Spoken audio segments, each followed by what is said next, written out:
Começou? Abram suas Bíblias no Salmo 137. Vamos meditar um pouquinho nesse salmo. A gente tem esse estudo de quarta-feira trabalhado um pouquinho salmos, né? Vimos o Salmo 133, 136, né?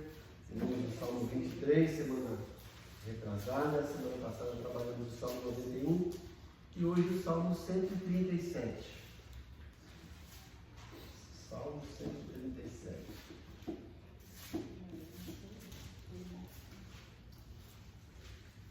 Vou ler só o versículo 1 a 4. Salmo 137, versículo 1 a 4. Aqui na versão NVI diz o seguinte: junto aos rios da Babilônia, nós nos sentamos e choramos com saudade de Sião. Ali nos salgueiros penduramos as nossas harpas. Ali os nossos captores pediam-nos canções. Os nossos opressores exigiam canções alegres, dizendo: cantem para nós uma das canções de Sião. Como poderíamos cantar as canções do Senhor numa terra estrangeira? O interessante desse salmo conta um período em que o povo de Israel estava cativeiro lá na Babilônia. Foi cativo porque havia pecado, a idolatria assumiu, né, o povo de Israel, e por conta disso Deus já havia predito isso, né? O profeta Jeremias fala a respeito disso, o profeta Isaías, e eles acabam indo para a Babilônia. E esse cativeiro que a gente conhece durou 70 anos. Mas é interessante que quando eles estavam lá na Babilônia, eles ainda lembravam do que eles eram, das suas tradições, lembravam do que Deus tinha feito na vida deles. E fala que eles, perto dos rios, né, pegavam as harpas, penduravam nos salgueiros e ficavam chorando com saudade da terra deles, de Sião, de Israel. Esse choro de saudade, relembrando como eles eram e agora o que eles estavam passando. Isso nos mostra também que nós que somos povo de Deus, às vezes nós estamos chorando por algo que está acontecendo, mas porque nós causamos isso. Porque as nossas escolhas têm consequência. O povo de Israel conhecia muito bem Deus. E Deus já tinha feito uma aliança com eles, quando a gente lê Deuteronômio 28, né? Enquanto eles fossem fiéis a Deus, não tinha nada que pudesse quebrar essa aliança com Deus. Não tinha nada que vinha desestruturar a nação de Israel. Israel ia colher, ia plantar e colher do melhor. Ia ficar livre dos seus inimigos, ia ficar livre das pestilências, se obedecessem à lei de Deus. Mas a partir do momento que eles desobedecessem, eles estariam sujeitos a tudo isso, à enfermidade, aos inimigos, né? a plantar e não colher o que deveriam colher, como a gente cantou, né? Vou plantar e colher. E foi o que aconteceu. Eles esqueceram disso, deram mais ouvidos às paixões carnais, aos pecados, à idolatria, e foram levados para a Babilônia como consequência do pecado. E lá eles estão com saudade, chorando, relembrando a vida que eles tinham. Então, se por um lado, né, eles estão ali agora chorando, vendo aquela situação caótica que eles estão, e relembrando de como eles eram, mas mesmo diante dessa circunstância, eles não perderam também aquele compromisso de louvar a Deus, porque o texto diz ali nos salgueiros, versículo 2, penduramos as nossas harpas, e ali os nossos captores são os feitores, né, são os opressores, são os capatazes que estavam lá chicoteando eles se não trabalhassem direito. Eles falam que aqueles feitores, aqueles capatazes, pediam para eles cantar a canção de Sião.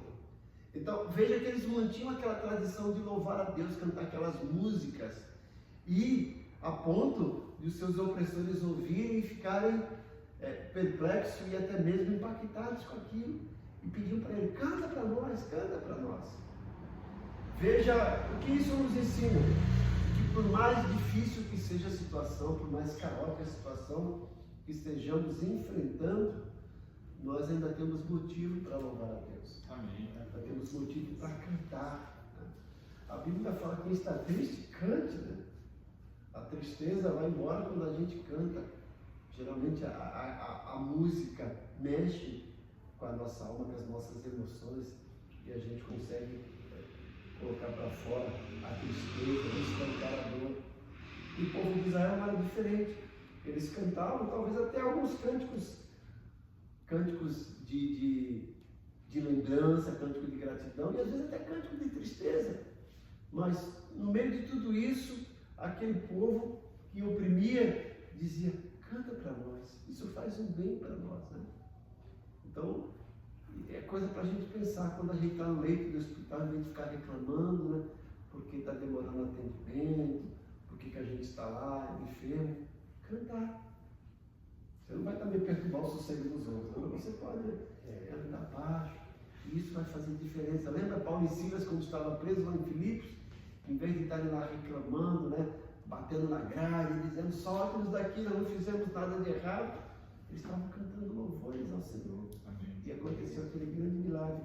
E o povo de Israel, mesmo ali no cativeiro, tinha motivo para agradecer a Deus. Amém. Porque Deus é fiel, Deus é bom, como a gente viu no Salmo 136, né? E a bondade dele dura para sempre, o amor dele dura para sempre.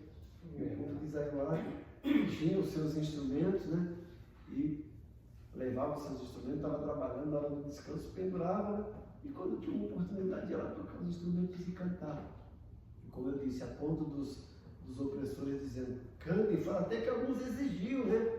Olha, nós exigimos, nós estamos mandando, ordenando: cantem para nós, cantem para nós. E depois o salmista ainda faz aquilo: como poderíamos cantar as canções do Senhor numa terra estrangeira?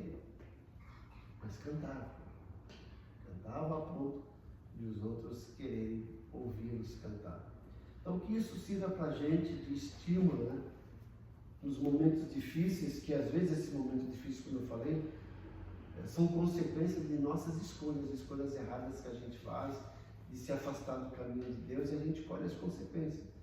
Mas mesmo nós nos afastando do caminho de Deus, Deus jamais se afasta de nós. Né? Amém. Nós que nos afastamos dele, o amor dele não nos deixa desamparados. Deus continua nos amando. Ele não aprova a nossa atitude errônea, mas continua nos amando. Deus não aprovava a situação de Israel, por isso estava no cativeiro, mas Deus continuava amando Israel. Mas em meio a toda essa situação que a gente pode viver, nós temos motivo para louvar a Deus. Né? Porque Deus jamais deixa de ser fiel. A gente se torna infiel para Deus, mas Deus jamais deixa de ser fiel. Então, vamos canalizar nossas energias, em vez de gastar saliva, energia reclamando, murmurando, vamos transformar isso em cânticos de agradecimento, de louvor, de cantar a bondade de Deus, né?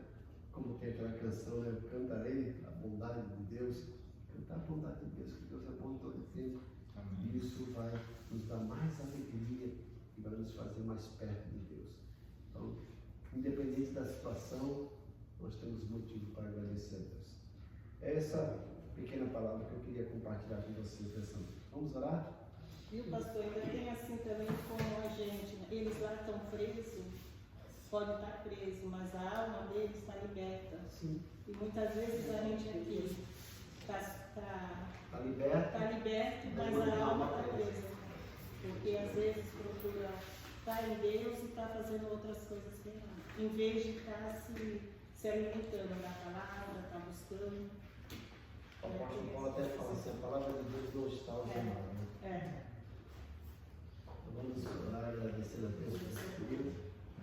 Pai bondoso, nós somos gratos por poder vir na tua casa, por poder participar desse momento de oração, de reflexão, de louvor e de meditação na tua palavra.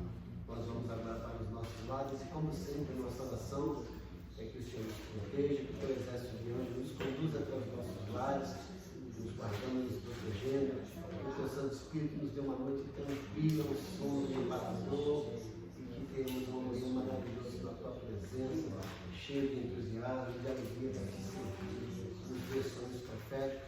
Nós pedimos agradecidos em nome de Jesus. Amém.